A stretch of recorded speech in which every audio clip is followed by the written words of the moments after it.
एक बहुत ही ईमानदार ਅਤੇ ਸੱਚੀ ਸੁੱਚੀ ਸ਼ਖਸੀਅਤ ਦੇ ਮਾਲਕ ਸ਼੍ਰੀ ਰਾਜਕੁਮਾਰ ਗੁਪਤਾ ਪਿਛਲੇ ਦਿਨੀ ਆਪਣੇ ਸਵਾਸਾਂ ਦੀ ਪੂੰਜੀ ਨੂੰ ਖਰਚਦੇ ਹੋਏ ਪਰਮਾਤਮਾ ਦੇ ਚਰਨਾਂ ਵਿੱਚ ਜਾ ਬਿਰਾਜੇ। ਸ਼੍ਰੀ ਰਾਜਕੁਮਾਰ ਜੀ ਬਚਪਨ ਤੋਂ ਹੀ ਬਹੁਤ ਹੀ ਹੋਣਹਾਰ ਪ੍ਰਤਿਭਾ ਦੇ ਮਾਲਕ ਸੁਗੜ ਅਤੇ ਸਿਆਣੇ ਸਨ। ਆਪ ਜੀ ਪਰਮਾਤਮਾ ਦੇ ਘਰ ਪ੍ਰਤੀ ਸੱਚੇ ਸ਼ਰਧਾਵਾਨ ਸਨ। ਗਰੀਬਾਂ ਤੇ ਦੀਨ ਦੁਖੀਆਂ ਦੀ ਸਹਾਇਤਾ ਆਪ ਜੀ ਹਮੇਸ਼ਾ ਹੀ ਤਨੋ ਮਨੋ ਅਤੇ ਤਨੋ ਕਰਿਆ ਕਰਦੇ ਸਨ। ਸ਼੍ਰੀ ਰਾਜਕੁਮਾਰ ਗੁਪਤਾ ਜੀ बहुत ही मेहनती इंसान सन ਅਤੇ अपनी मेहनत सदका आप जी ने अपने कारोबार ਨੂੰ ਉੱਚ ਬੁਲੰਦੀਆਂ ਤੇ ਪਹੁੰਚਾਇਆ। ਆਪ ਜੀ ਬਹੁਤ ਹੀ ਮਿੱਠੀ ਬੋਲੀ ਦੇ ਮਾਲਕ ਸਨ ਅਤੇ ਆਪਣੀ ਮਿੱਠੀ ਬੋਲੀ ਨਾਲ ਹਰ ਇੱਕ ਨੂੰ ਆਪਣੀ ਤਰਫ ਖਿੱਚ ਲੈਂਦੇ ਸਨ। ਮੌਜੂਦਾ ਸਮੇਂ ਵਿੱਚ ਆਪ ਜੀ ਦੇ ਇਨ੍ਹਾਂ ਸੰਸਕਾਰਾਂ ਤੇ ਆਪ ਜੀ ਦਾ ਸਮੁੱਚਾ ਪਰਿਵਾਰ ਚੱਲ ਰਿਹਾ ਹੈ। ਆਪ ਜੀ ਦਾ ਸਮੁੱਚਾ ਪਰਿਵਾਰ ਬਹੁਤ ਹੀ ਮਿੱਠ ਬੋਲੜਾ ਪਰਿਵਾਰ ਹੈ ਅਤੇ ਪਰਮਾਤਮਾ ਦੇ ਭਾਣੇ ਵਿੱਚ ਰਹਿਣ ਵਾਲਾ ਪਰਿਵਾਰ ਹੈ। ਆਪ ਜੀ ਦੇ ਬੱਚੇ ਬਹੁਤ ਹੀ ਨੇਕ ਹਨ, ਸੰਸਕਾਰੀ ਹਨ ਅਤੇ ਸਮਾਜ ਵਿੱਚ ਸ਼ਲਾਘਾਯੋਗ ਸਥਾਨ ਰੱਖਦੇ ਹਨ। ਸ਼੍ਰੀ ਰਾਜਕੁਮਾਰ ਗੁਪਤਾ ਜੀ ਦਾ ਆਪਣੇ ਭਰਾਵਾਂ ਨਾਲ ਬਹੁਤ ਪਿਆਰ ਸੀ ਅਤੇ ਆਪ ਜੀ ਆਪਣੀ ਨਿੱਕੀ ਨਿੱਕੀ ਗੱਲ ਆਪਣੇ ਭਰਾਵਾਂ ਨਾਲ ਡਿਸਕਸ ਕਰਿਆ ਕਰਦੇ ਸਨ। ਸ਼੍ਰੀ ਰਾਜਕੁਮਾਰ ਗੁਪਤਾ ਜੀ ਨੇ ਚਾਹੇ ਥੋੜੀ ਉਮਰ ਇਸ ਦੁਨੀਆ ਤੇ ਬਸਰ ਕੀਤੀ ਪਰ ਅਜਿਹੀਆਂ ਯਾਦਾਂ ਛੱਡ ਗਏ ਜਿਹੜੀਆਂ ਕਦੇ ਵੀ ਭੁਲਾਈਆਂ ਨਹੀਂ ਜਾ ਸਕਦੀਆਂ।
ਉਹਨਾਂ ਦੀ ਯਾਦ ਵਿੱਚ ਇੱਕ ਧਾਰਮਿਕ ਸਮਾਗਮ ਦਾ ਆਯੋਜਨ ਉਹਨਾਂ ਦੇ ਸਮੂਹ ਪਰਿਵਾਰ ਵੱਲੋਂ ਜਿਨ੍ਹਾਂ ਵਿੱਚ ਸ਼੍ਰੀ ਮਾਤਾ ਦੀਨ ਗੁਪਤਾ, ਕੈਲਾਸ਼ ਚੰਦਰ, ਸੁਸ਼ੀਲ, ਅਸ਼ੋਕ, ਜੋਗੇਸ਼, संजू, जतिन, निकिता, अनुश्री, अनीता, अशोक तुलसियान, सुनीता, राजीव कारीवाला, मंजू घनश्याम खटाईवाला, बीघू मेहुल मित्तल, जोगिता, शिव कुमार अग्रवाल, प्रियंका, आदित्य मोर, इति विकास चौधरी, कृति, अश्विनी गर्ग, रौनक, कार्तिक, अनुज, समीप, वैभव, शिवम ਅਤੇ ਉਹਨਾਂ ਦੇ ਸਮੂਹ ਪਰਿਵਾਰ ਵੱਲੋਂ ਸ਼੍ਰੀ ਰਾਮ ਮੰਦਿਰ ਕਿਚਲੂ ਨਗਰ ਲੁਧਿਆਣਾ ਵਿਖੇ ਕਰਵਾਇਆ ਗਿਆ, ਜਿਸ ਵਿੱਚ ਪੰਡਤ ਜੀ ਵੱਲੋਂ ਜੀਵਨ ਅਤੇ ਮੌਤ ਦੀਆਂ ਸੱਚਾਈਆਂ ਬਾਰੇ ਚਾਨਣਾ ਪਾਇਆ ਅਤੇ ਸਭ ਸੰਗਤਾਂ ਨੂੰ ਉਸ ਪਰਮਪਿਤਾ ਪਰਮਾਤਮਾ ਦੇ ਦਰਸਾਏ ਮਾਰਗ ਤੇ ਚੱਲਣ ਦੀ ਸਿੱਖਿਆ ਦਿੱਤੀ।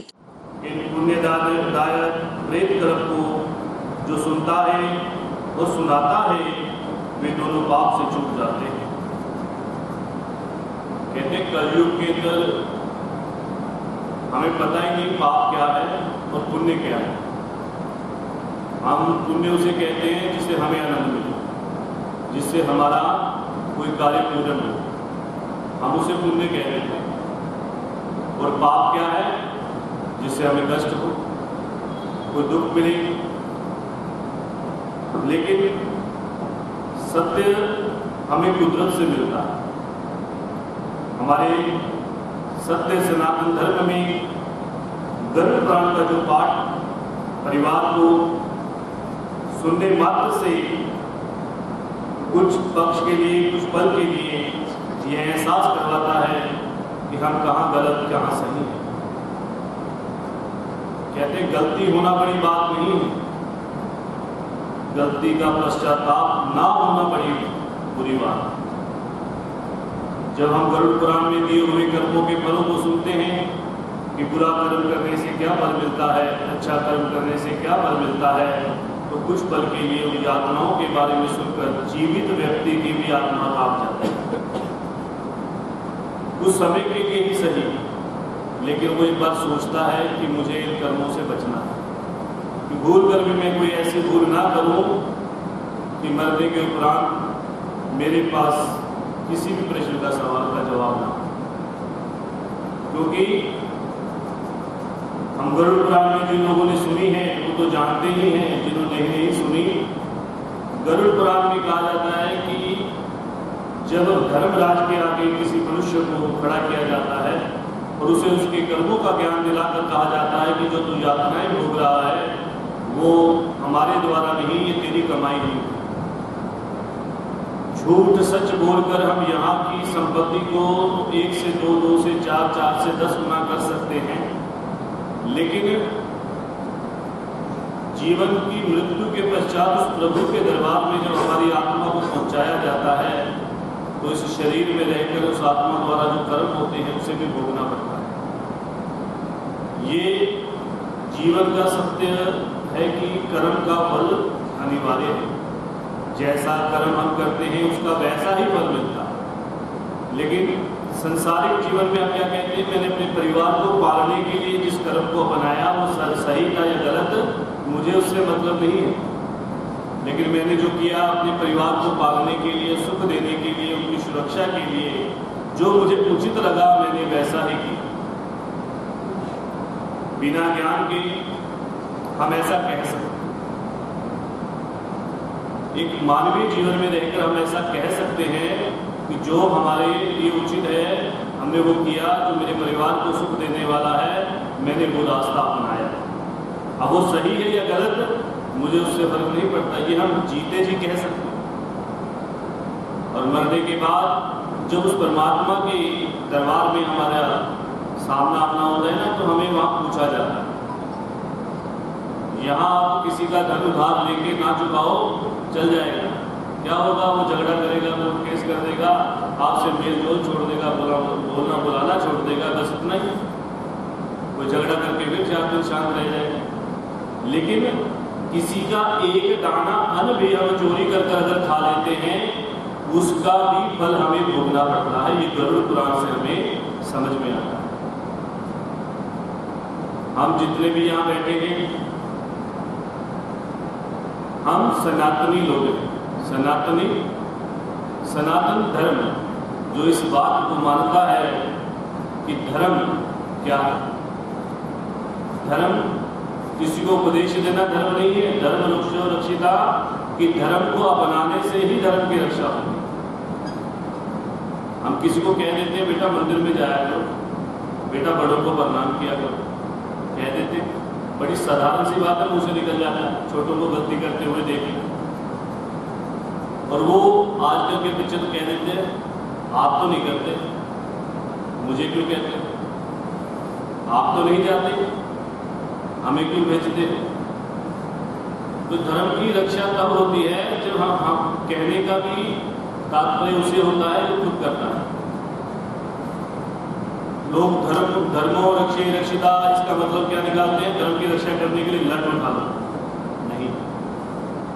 धर्म रक्षा के लिए खुद धर्म पर चलकर अपने आसपास रहने वाले बच्चों को, अपने मित्रों को, अपने सगे संबंधियों को, जो वो हमारी नित्य क्रिया को देखते हैं, हमारी आस्था को, हमारे भाव को देखते हैं, उसे देखकर अगर एक भी व्यक्ति के मन में ये भाव जाग जाए कि मैंने भी ऐसा ही कर्म बनाना है, तो आप क्या कर रहे हो, धर्म की रक्षा। हम बच्चे को ये पढ़ा देते हैं बेटा ABC, छोटा बड़ा, व्यापार गति में बैठ के व्यापार ऐसे किया जाता है, ये भी हम सिखा देते हैं बड़े साधारण से भाव से, लेकिन धर्म से हम कभी उन्हें जोड़ नहीं पाते।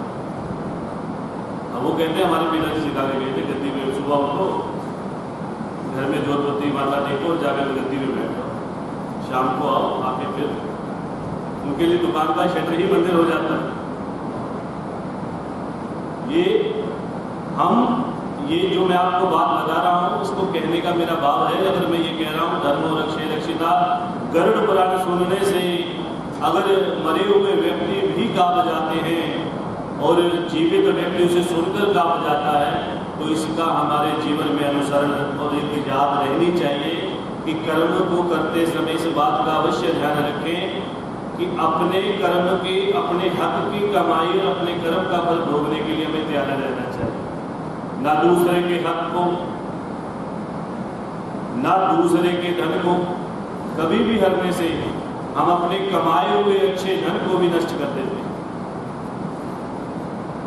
श्री हरि विष्णु भगवान कहते हैं, माता पिता के मरने के बाद जो पुत्र इस गरुड़ पुराण को सुनता है और अपने माता पिता के मोक्ष को प्राप्ति के लिए गरुड़ पुराण के पाठ को सुनता और करवाता है, वह पुत्र ही अपने माता पिता के पुत्र कहलाने के लायक होता है।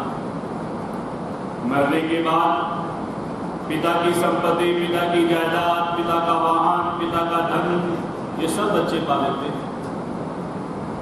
लेकिन कहते हैं कोई तो ये कह देता है मैं फला फला का बेटा हूं, और उसे बड़ा मान होता है, क्यों पिता का रुतबा होता है, समाज के अंदर एक नाम होता है, तो बड़े शान से अपने जीवन को जी रहा होता है। लेकिन पिता से पूछो, उसके पिता से अगर कोई पूछे तो तेरे को खुशी कहाँ मिलती है, तो वो अपने मन में जितने भी लोग बैठे हुए एक बार ये सोचते हैं कि कभी एक दिन ऐसा मौका जरूर आए मेरे जीते जी कि मैं ये दुनिया मुझे कहे तुम उसके बेटे हो, तुम उसके पिता हो। जब दूसरे व्यक्ति के द्वारा पिता जब ये सुनता है कि मेरे पुत्र से मेरी पहचान हो रही है, इससे बड़ा ईश्वर उस पिता के लिए कुछ नहीं। क्योंकि नाम, उस व्यक्ति के नाम से अपने पिता की पहचान को देखते हुए वह पिता इतना हर्षित होता है कि जो जीते जी मेरे नाम को इतना अपने नाम से मेरी पहचान उसके नाम से बन रही है, तो मेरे जाने के बाद भी ये परिवार की बाल बहुत अच्छी तरह संभाल। लेकिन ऐसा सौभाग्य अच्छे कर्मों के द्वारा, ज्ञान के द्वारा और माता पिता पितरों में श्रद्धा के द्वारा ही प्राप्त होता है। ऐसा ही पुत्र असली संतान कहलाता है। अकेला घर पा लेने वाला, मकान पा लेने वाला पुत्र अगर माता पिता के मोक्ष के हित में कोई कार्य नहीं करता, ऐसा पुत्र संतान कहलाने के लायक नहीं। वह पुत्र पितरों से विमुक्त हो जाता है। गया श्राद्ध भी कर ले तो भी वह पितृ सुख प्राप्त नहीं कर सकता। जिसने कभी मृत्युशब नहीं किया, मासिक श्राद्ध नहीं किया, वार्षिक श्राद्ध नहीं किया, वह पुत्र कैसे कहा जा सकता? क्योंकि जीवन में वह 3 ऋणों से कैसे छूट सकता है, माता पिता को तारने के लिए कैसे समर्थ हो सकता है, अर्थात कुछ भी करने को समर्थ नहीं है। यत्न करके गरुड़ पुराण अवश्य सुनना चाहिए। यह धर्म, अर्थ, काम, मोक्ष देने वाला सुख का नाशक है। जो दुख, जो व्यक्ति अपने माता पिता के मोक्ष के निमित्त कुछ नहीं करते, वो धर्म, अर्थ, काम और मोक्ष इससे मिलने वाले सुख को भी नाश कर देता है। और जो धर्म अनुसार अपने माता पिता के लिए गरुड़ पुराण का पाठ तथा नित्य और धर्म विधायक के कर्म को करता है, वह धर्म, अर्थ, काम, मोक्ष द्वारा पाने वाले सुख को कुलों तक के लिए तार देता है।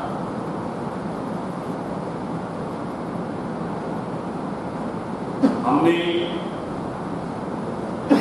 बड़े ऋषि मुनियों से सुना है, पहले के लोग अपने बच्चों का नाम रखा करते थे, राधे श्याम, रामचंद्र, गोपाल कृष्ण। तो ये नाम इसलिए नहीं रखे जाते थे, वो इसलिए नाम रखे जाते थे कि ना चाहते हुए भी, क्योंकि हम नित्य कर्म में अपने कर्मों को करते हुए इतने के ज्यादा भागदौड़ में फंस जाते हैं कि हम प्रभु का नाम नहीं स्मरण कर पाते। तो वो नाम इस प्रकार का रखते थे कि इस बहाने से एक ऐसे नाम का उच्चारण मुख से होता है जिसे जपने से बड़े बड़े ऋषि मुनि, बड़े बड़े हमारे देवता लोगन जिन प्रभु का स्मरण करते हैं, उनका नाम अपने संतान के नाम से रखा करते हैं। तो अनजाने में होने वाले भी कर्म हमें बल देते हैं, अच्छे हों या बुरे।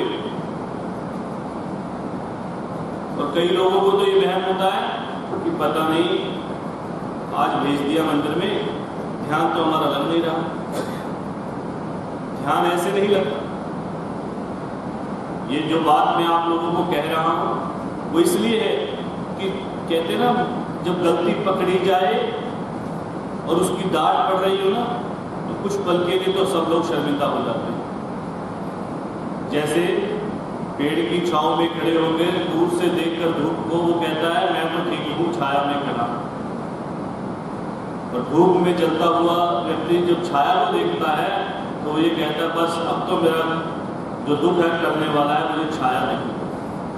उसी प्रकार एक गलती करके पकड़े जाने वाला व्यक्ति डांट पड़ने तक तो ये शर्मिंदगी मान रहा होता है कि मैंने भूल की है, लेकिन जब वो दंड से मुक्त हो जाता है, फिर से अपने नित्य कर्म में लग जाता है, तो फिर सोचता कौन देखता है, तो किसको पता है क्या होना है क्या नहीं।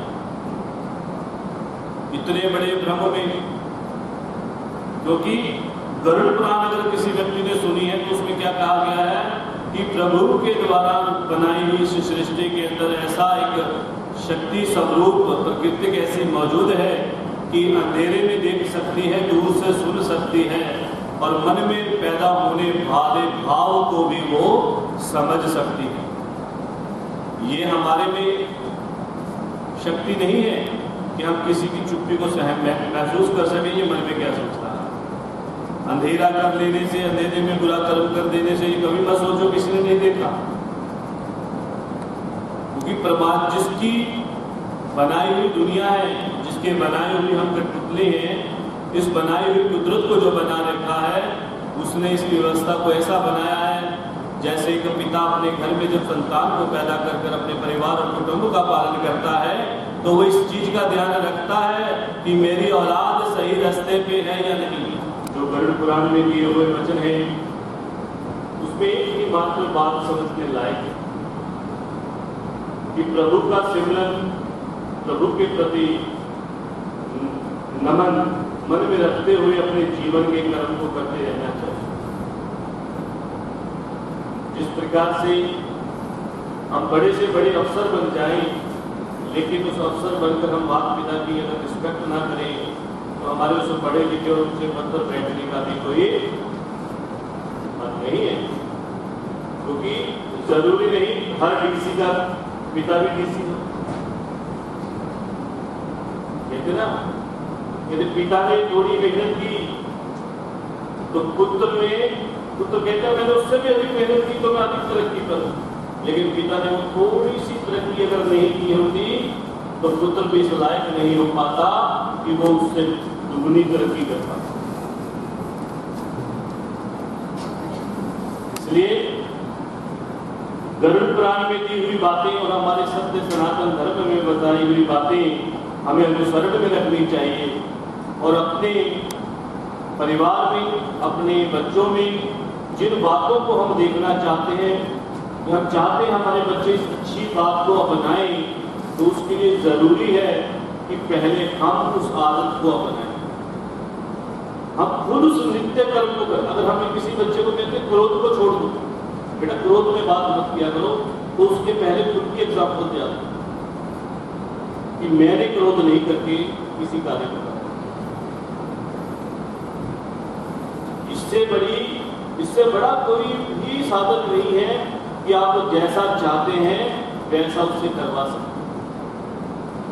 ऐसे थोड़ी कहा गया है कि पिता का हाथ अगर पीठ पर हो तो बेटा बड़ा बलवान हो जाता है। सुनी होगी सबने कहावत, कहते किसी बाप बेटे से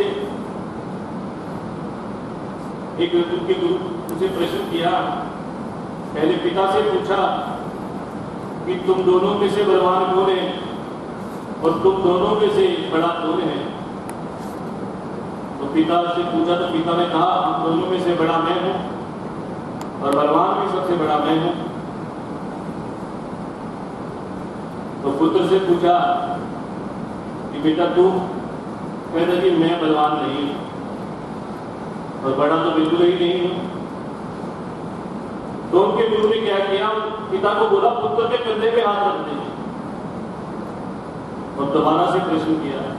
पिता से पहले पूछा अब बलवान कौन है, तो पिता बोला मैं बलवान हूं।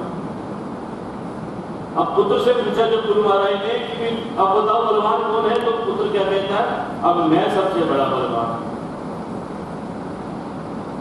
जितने फिर वो कहते कैसे, कहते गुरुजन जितने हम 3 जने जो लोग बैठे तीनों में से सबसे बलवान इस समय मैं हूं। अब गुरु महाराज कहते कैसे बेटा, तो वो कहने लगे आपके पीठ पर पिता का हाथ नहीं, मेरे पीठ पर मेरे पिता का हाथ। इस प्रकार से गुरु महाराज प्रसन्न हुए। हालांकि ना उनके पिता को यह बात समझ में आई थी कि ये मुझसे बलवान कैसे है, तो गुरु महाराज ने कहा यही मैं तुम्हें समझाना चाहता हूं। तो हमें इस बात का ज्ञान होना चाहिए कि माता पिता की कहते चीज होते हुए हम उसकी कदर ना करें और बाद में पछताएं कि वो चीज होती तो मैं ऐसे करता, मैं वैसे करता और मैं ऐसे सोचता था, तो वो तो एक पछतावा और एक वो एक कहना ही हो जाता है। सत्संग करने से, किसी ऐसी सत्संग को सत्संग में रहकर किसी बात को सुनने से जीवन में किसी एक बात को जरूर पकड़ो, उसे सुधारो, तब इस पाठ को सुनने का सही अर्थ है। मरने के बाद होना सबको आता है, कितने लोग होते हैं। हमारे इस गरुड़ पुराण में आप किसी पौधे को जब सूखता हुआ देखते हो तो देखकर सब कहते सूख रहा है, लेकिन रक्षा कौन करता है, तो समझे कि मैं एक मग्गा जल का दूं और उस पौधे में डालूं। जब हम जो उस जल में डाल रहा है, उस पौधे में जो जल डाल रहा है, उसने सही कार्य किया है। उसने बैठकर ये सिर्फ सोचा नहीं कि ये खुदा सूख रहा है। ऐसे ही अपने जीवन के कर्मों में हम जिन बातों की हम चिंता करते हैं, उन चिंताओं को करने से अधिक है कि उस चिंता का निवारण क्या है, और निवारण का रास्ता भी हमें पता लग जाता है, लेकिन चलना कठिन लगता है क्योंकि वो सत्य का मार्ग होगा तो अधिक कठिन होगा।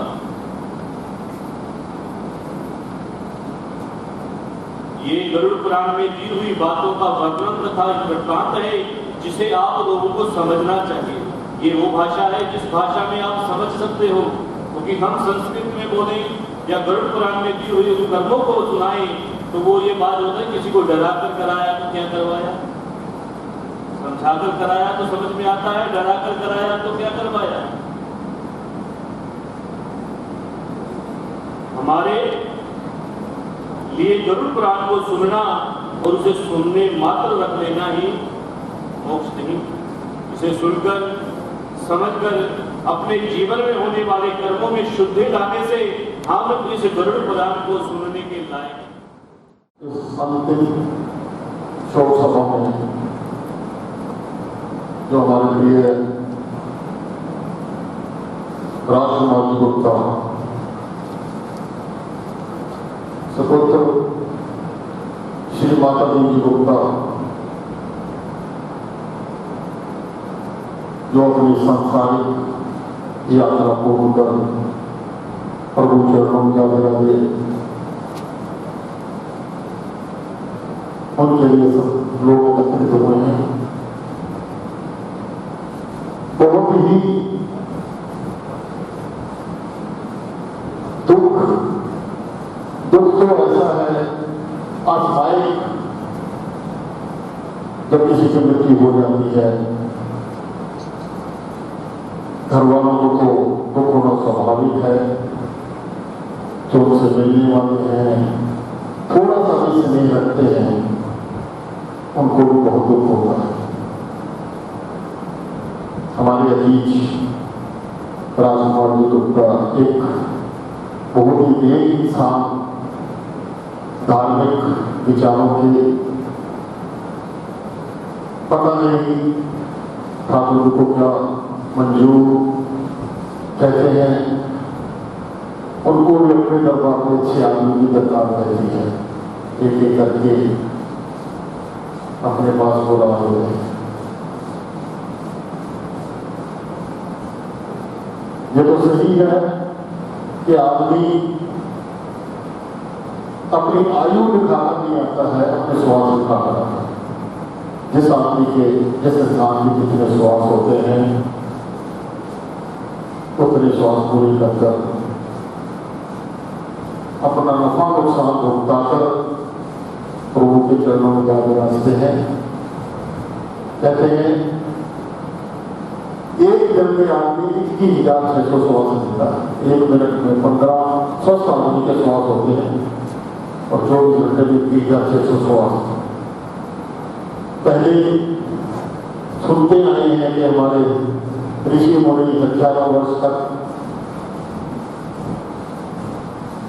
तपस्या करके हजारों वर्ष की उम्र पाते थे।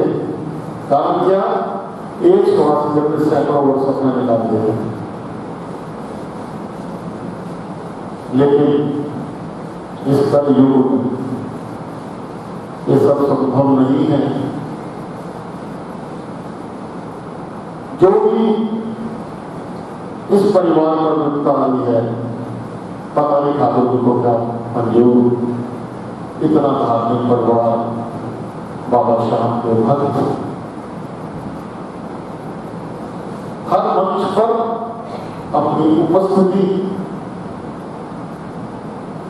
दर्ज करवाने वाला ये परिवार।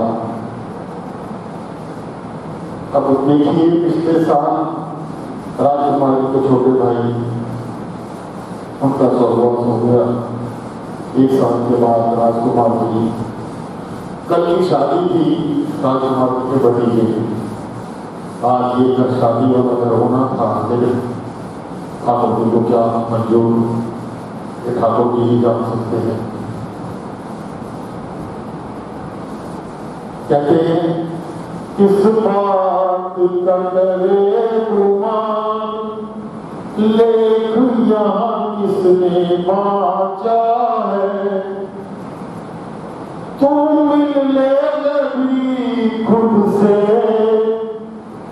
तू मिलने लगी खुद से, जगत मिथ्या प्रभु साचा है। कार न देखे बालापन ना देखे जवानी बुढ़ापा,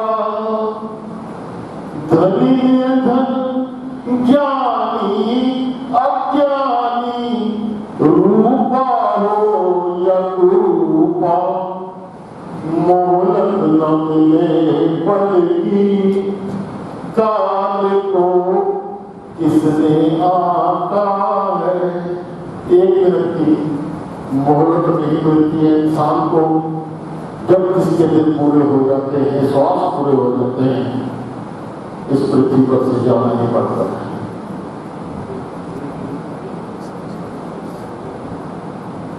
पगड़ी के लिए जो भी है आगे आ जाए। इसके साथ साथ पगड़ी की रस्म भी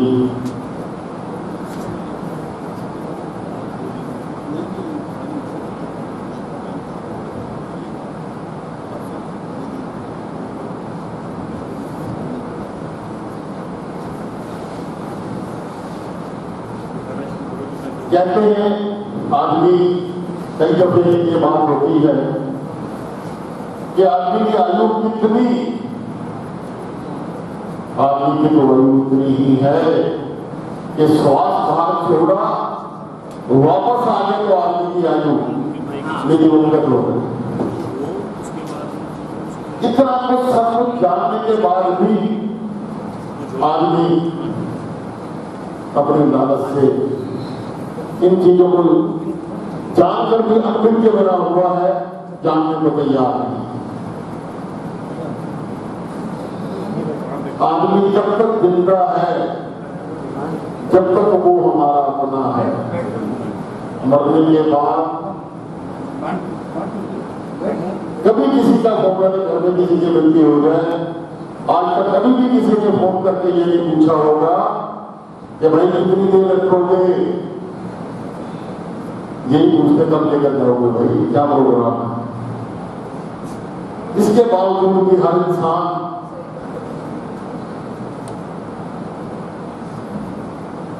सब कुछ जानने अनजान बना हुआ है। देखिए, ऐसा है, दुख तो घर वालों को तो होना स्वाभाविक है। सबसे बड़ा दुख उस पिता को जिसके कंधे पर बेटे का जनाजा होगा। बड़े भाइयों को, घर में जितने भी फैमिली मेंबर्स हैं सभी को दुख तो होना स्वाभाविक है। राजकुमार जी का जन्म दिसंबर 1966 को छोटी सी उम्र में ही अपनी सांसारिक यात्रा पूर्ण कर प्रभु के चरणों में जाके रहे। ये परिवार धार्मिक परिवार माता देवी गुप्ता बसावा वाले कहलवाते हैं, सीकर से है इनका जो पीछा नेवी पुलिस है, सीकर से है।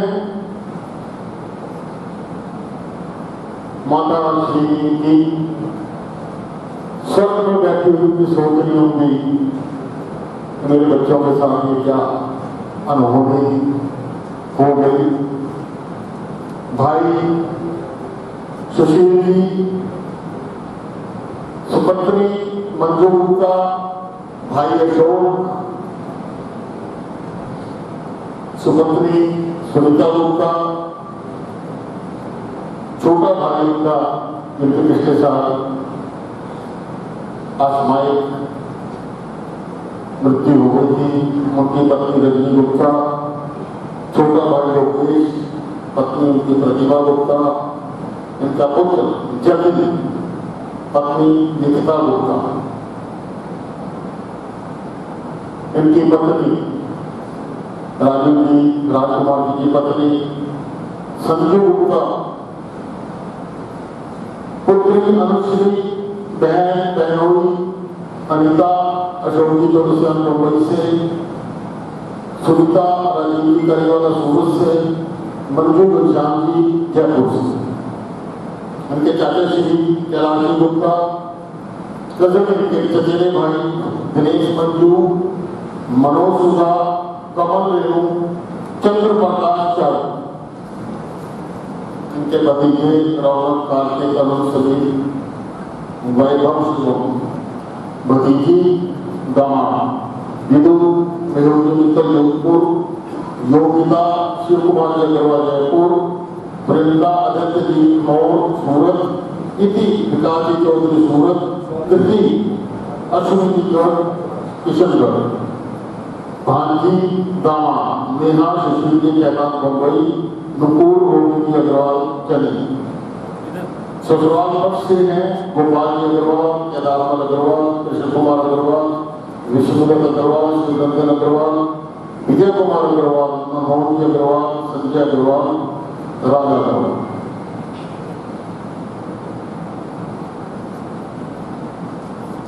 परिवार से संवेदना व्यक्त करने के लिए प्रत्यक्ष रूप से परोक्ष रूप से बहुत से शोक संदेश आए हैं। समय इजाजत नहीं देता कि सबका नाम लिया जाए, पढ़ा जाए, लेकिन कुछ जो है मेरे हाथ में है उनको मैं पढ़ता हूँ। श्री श्याम परिवार संघ पंजाब अटिंडा, जो कि खाटू श्याम जी में बहुत बड़ा भंडारा लगाते हैं, उनकी तरफ से शोक संदेश। श्री श्याम जन सेवा ट्रस्ट लुधियाना, श्री सनातन धर्म सभा रजिस्टर्ड लुधियाना, जिनके अंतर्गत कमला लोहिया कॉलेज, जिनके लिए हमारे राजकुमार जी सदस्य भी रहे हैं, ज्ञान स्थल मंदिर, बहुत से व्यापारिक, धार्मिक, राजनीतिक संस्थाओं से शोक संदेश आए हैं। उन सबका गुप्ता परिवार हृदय से आभार प्रकट करता है। और जितने भी यहाँ आए हुए लोग, सभा में उपस्थित भाई बंधु, मातृशक्ति जो जितनी बैठे, सबका आभार कि इस दुख की घड़ी में इस पंजाब को सांत्वना देने के लिए आप लोग एकत्रित हुए। बहुत बहुत धन्यवाद।